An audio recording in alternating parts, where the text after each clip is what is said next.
जय श्री कृष्ण। राधे राधे। आज हम सुनेंगे योगिनी एकादशी व्रत की कथा। अर्जुन जी बोले, हे जनार्दन, मैंने ज्येष्ठ मास में शुक्ल पक्ष के निर्जला एकादशी की कथा सुनी। अब आप कृपा करके आषाढ़ मास के कृष्ण पक्ष की एकादशी की कथा सुनाइए। इस एकादशी का क्या नाम है तथा महात्म्य क्या है, सो सब वर्णन कीजिए। तब श्री कृष्ण भगवान बोले, हे कुंती नंदन, आषाढ़ मास के कृष्ण पक्ष की एकादशी का नाम योगिनी है। इसके व्रत से समस्त पाप नष्ट हो जाते हैं। यह व्रत इस लोक में भोग तथा परलोक में मुक्ति देने वाला है। हे पार्थ, यह एकादशी तीनों लोकों में प्रसिद्ध है। इसके व्रत से पाप नष्ट हो जाते हैं। आपसे पुराण में कही हुई कथा कहता हूँ, ध्यानपूर्वक सुनो। अलकापुरी नाम की नगरी में कुबेर नाम का एक राजा राज्य करता था। वह शिव भक्त था। उसकी पूजा करने के लिए एक हेममाली पुष्प लाया करता था। माली के विशालाक्षी नाम की अत्यंत सुंदर स्त्री थी। एक दिन वह मानसरोवर से पुष्प ले आया, परंतु कामासक्त होने के कारण पुष्पों को रखकर अपनी स्त्री के साथ रमण करने लगा और दोपहर तक ना गया। जब राजा कुबेर को उसकी राह देखते देखते दोपहर हो गई, तो उसने क्रोधपूर्वक अपने सेवकों को आज्ञा दी कि तुम लोग जाकर हेममाली का पता लगाओ कि वह अभी तक पुष्प क्यों नहीं लाया है। जब सेवकों ने उसका पता लगा लिया, तो वह कुबेर के पास जाकर कहने लगे, हे राजन, वह माली अभी तक अपनी स्त्री के साथ रमण कर रहा है। सेवकों की इस बात को सुनकर कुबेर ने हेममाली को बुलाने की आज्ञा दी। डर से कांपता हुआ हेममाली राजा कुबेर के सन्मुख उपस्थित हुआ। उसे देखकर राजा कुबेर को अत्यंत क्रोध आया और उसके होंठ फड़फड़ाने लगे। उसने कहा, अरे पापी, महानीच, कामी, तूने मेरे परम पूजनीय ईश्वरों के भी ईश्वर शिव जी का अनादर किया है।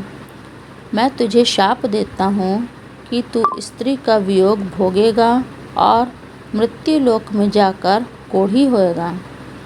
कुबेर के शाप से वह उसी क्षण स्वर्ग से पृथ्वी पर आ गिरा और कोढ़ी हो गया। उसकी स्त्री भी उसी समय उससे बिछुड़ गई। मृत्यु लोक में आकर उसने महादुख भोगे, परंतु शिव जी की भक्ति के प्रभाव से उसकी बुद्धि मलिन नहीं हुई और पिछले जन्म की भी सुध रही। इसीलिए वह अनेक दुखों को भोगता हुआ तथा अपने पूर्व जन्म के कुकर्मों का स्मरण करता हुआ हिमालय पर्वत की तरफ चल दिया। चलते चलते वह मार्कंडेय ऋषि के आश्रम पर जा पहुँचा। वह ऋषि अत्यंत वृद्ध तथा तपस्वी थे। वह दूसरे ब्रह्मा के समान प्रतीत हो रहे थे और उनका वह आश्रम ब्रह्मा की सभा के समान शोभा दे रहा था। उनको देखकर वह हेममाली वहाँ गया और उनको प्रणाम करके उनके चरणों में गिर पड़ा। उसे देखकर मार्कंडेय ऋषि बोले कि तूने कौन से खोटे कर्म किए हैं जिससे तू कोढ़ी हुआ और महान दुख भोग रहा है। हेममाली बोला, हे मुनि, मैं यमराज कुबेर का सेवक था। मेरा नाम हेममाली है। राजा की पूजा के लिए मैं नित्य प्रति पुष्प लाया करता था। एक दिन अपनी स्त्री के साथ विहार करते करते देर हो गई और दोपहर तक पुष्प लेकर ना पहुँचा। तब उन्होंने मुझे शाप दिया कि तू अपनी स्त्री का वियोग और मृत्यु लोक में जाकर कोढ़ी बनकर दुख भोगेगा। इस कारण मैं कोढ़ी हो गया हूँ तथा पृथ्वी पर आकर असहनीय कष्ट भोग रहा हूँ। अतः कृपा करके आप कोई ऐसा उपाय बतलाएं जिससे मेरी मुक्ति हो सके। इस पर मार्कंडेय ऋषि बोले, हे हेममाली, तूने मेरे सन्मुख सत्य वचन कहे हैं, इसीलिए मैं तेरे उद्धार के लिए एक व्रत बताता हूँ। यदि तू आषाढ़ मास के कृष्ण पक्ष की योगिनी एकादशी का विधि पूर्वक व्रत करेगा तो तेरे समस्त पाप नष्ट हो जाएंगे। इस पर हेममाली बहुत प्रसन्न हुआ और मुनि के वचनों के अनुसार योगिनी एकादशी का विधि पूर्वक व्रत करने लगा। इसके प्रभाव से कुछ ही समय बाद वह फिर से अपने पुराने रूप में आ गया और अपनी स्त्री के साथ विहार करने लगा। हे राजन, इस योगिनी की कथा का फल 88 सहस्त्र ब्राह्मणों को भोजन कराने के बराबर है।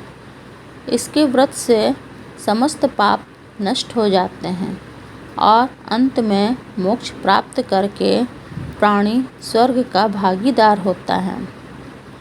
इस कथा का कथासार इस प्रकार है। व्यक्ति को पूजा आदि धर्म कार्यों में आलस्य या प्रमाद नहीं करना चाहिए, बल्कि मन को संयम में रखकर सदैव ईश्वर की सेवा में तत्पर रहना चाहिए।